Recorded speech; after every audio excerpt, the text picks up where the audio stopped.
I had a conversation the other day with a friend of mine who feels overwhelmed by everything that she has on her plate. Like most of us, she works full-time in a job that is quite demanding of her attention. She maintains a household, she strives to prepare healthy dishes and get regular exercise.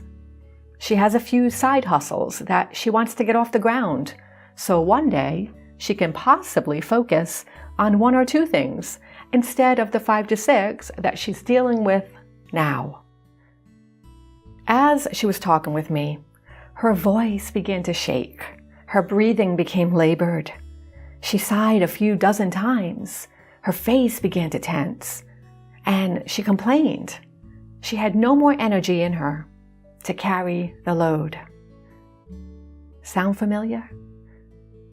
It did to me. I've been down that road. It is called burnout.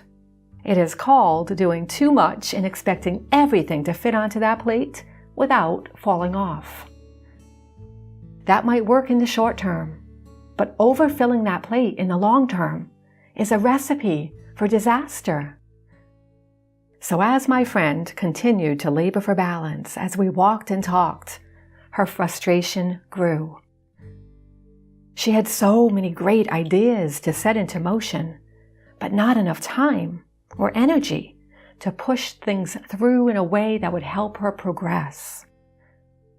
She told me that at one point she felt in the zone, able to get so much done on all of it. She would wake up and get started and ride that energy all day long, taking very few breaks. Just pushing and pushing relentlessly. And then, one day, that all changed. She couldn't tell me why. She flung her hands around as we walked, desperately trying to grasp why things changed, and without any warning. I could see why things changed, as plain as day. That's typical when you are not in the heat of the fire yourself.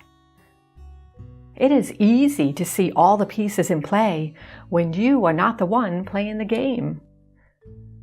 But she was standing in the middle of a burnout, a fiery burnout that was blocking her view and altering her mind in ways that she could no longer see what was so obvious and right in front of her.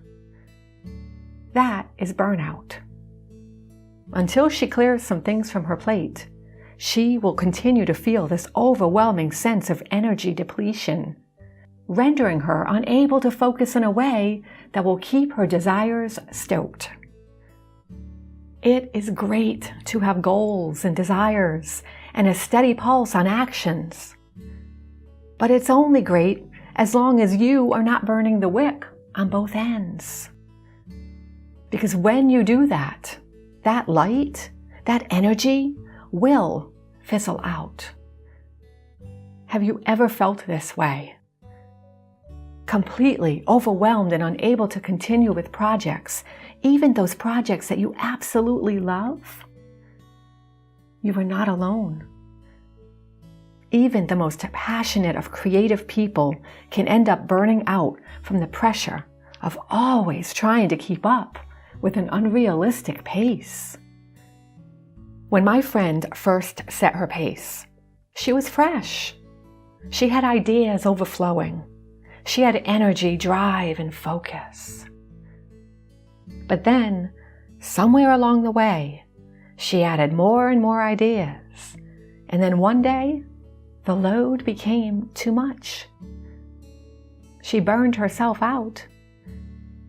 I had burned myself out a few times in my life too, and each time I learned something new about how to pace myself in a more realistic way. The last time I burned out, I ended up incredibly sick. That scared the heck out of me and made me realize very quickly how unimportant action is if it's not adding value and lifting me. I now understand the signs. The early signs of overwhelming feelings. And I stop myself immediately and check in to reassess and rebalance. landing in the dreaded sea of burnout is not a death sentence to your creative goals. Understand that. But it is a wake-up call that you need to make necessary and immediate changes to pull yourself out of it before you make yourself sick and unhappy. So what do you do if you are burned out? Do you just clock out and say the hell with everything, plop down on a lounge chair under a beach umbrella, and sip on a daiquiri until the feeling disappears? Well, maybe. That might be what you need. But if a beach vacation isn't in your budget, a simple unplugging from technology and tuning into nature can also do the trick. So that is my first tip. Unplug for a few days until the feeling passes. The online world will still be there upon your return. Indulge in long walks in nature. Sit on a park bench. Read a feel-good book. Truly disengage from your routine until you feel clear-headed. You need breaks, period. You are not a robot. You are a human being with basic needs to feel safe, rested, and nourished. So take an hour, a day, a few days to engage with life, to take the edge off the stress that always accompanies burnout. The second tip is finding harmony in the work that you do. Truly go into your work with love in your heart. Seek the goodness in it. Find the heart of the matter. When you focus on good things, you don't leave any room for bad vibes. Fill up on good vibes instead. I know that sounds really simplistic, but it truly is a matter of perspective many times.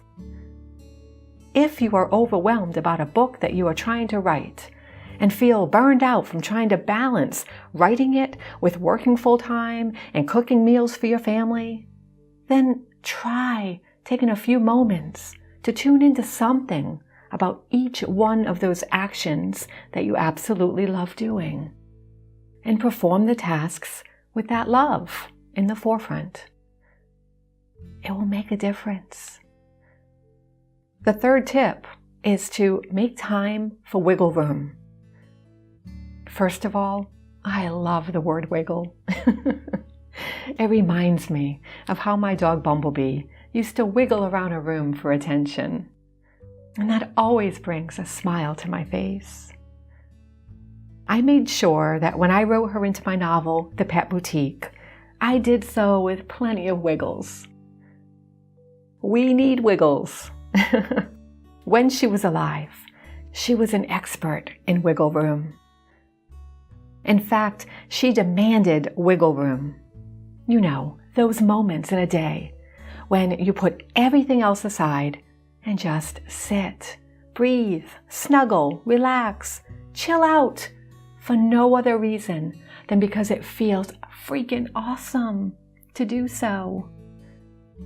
And it's healthy. Schedule wiggle room into your day, every day.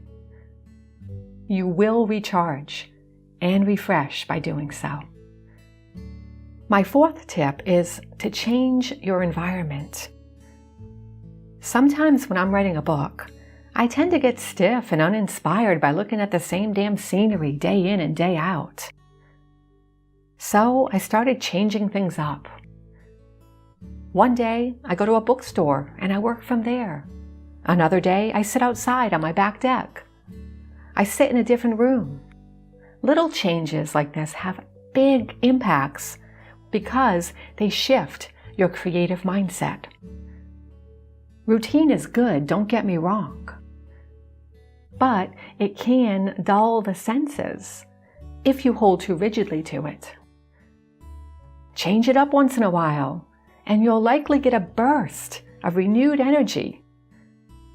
And most importantly, potential inspiration from looking at things from a different perspective. My fifth and final tip, and anyone who listens into my show regularly is going to know I had to put this out there as a tip for preventing burnout, is to meditate. You don't have to perform long stretches of meditations with your feet folded underneath you uncomfortably and humming a mantra. Meditating can be as simple as closing your eyes for 1 minute and breathing with purpose. Try it next time you feel overwhelmed. You breathe anyway, why not be more mindful with it? Take that 1 minute, those 5 minutes or 10 minutes for yourself periodically throughout the day and just breathe in and out. Practicing mindfulness like this can open up new pathways in your energy that will allow you to rekindle that passion that often gets buried underneath that fatigue that trails burnout. You are here for a reason. You have goals. You want to get things done. You want to live with passion and purpose. So give yourself the gift of mindfulness each day by checking in to ensure that you are nurturing your mind, body, and spirit, that you are giving yourself the freedom to unwind, that you are plopping some wiggle room in your day, that you are changing your perspective often, and that you are lifting yourself out of burnout mode and into inspired action by reminding yourself each and every day of how important your happiness and well-being are to the overall good of everyone you connect with in this world.